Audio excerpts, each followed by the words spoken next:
New ইয়র্কে অবস্থিত new জার্সির ইস্ট রাদারফোর্ডে মেডোল্যান্ড স্পোর্টস কমপ্লেক্স, যা এতদিন মেটলাইফ স্টেডিয়াম নামে পরিচিত ছিল। যে কেউ বিশ্বকাপের খেলা এই মাঠে বসে দেখতে গিয়ে একটি ভুল করে বসতে পারেন, মাঠটিকে এখনও মেটলাইফ স্টেডিয়াম হিসেবে চিনে ফেলতে পারেন।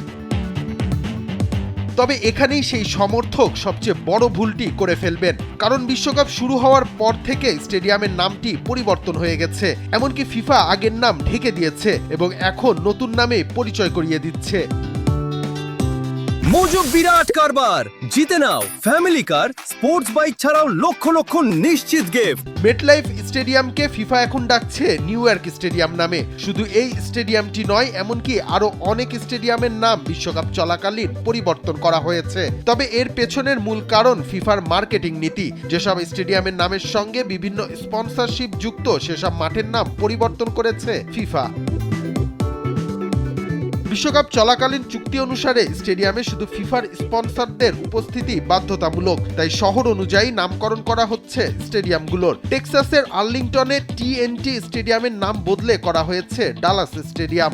NFL এ এটি ডালাস কাউবয়েজের ঘরের মাঠ। স্টেডিয়ামে থাকা AT&T লেখাটিও ঢেকে দেওয়া হয়েছে।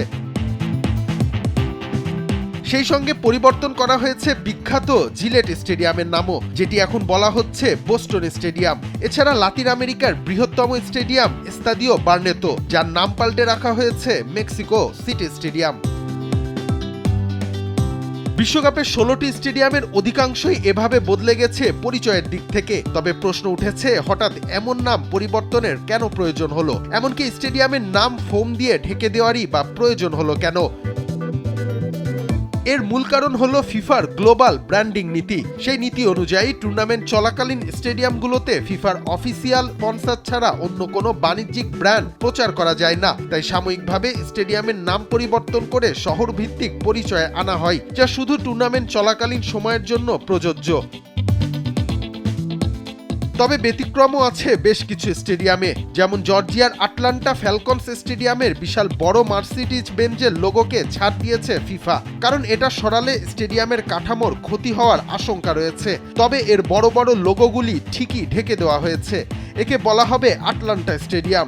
ভ্যাঙ্কুভারের BC প্লেস স্টেডিয়ামের নাম অবশ্য বদলাচ্ছে না, কারণ এটি সরকারি মালিকানাধীন। রিশাম সাহাব, দেশ টিভি।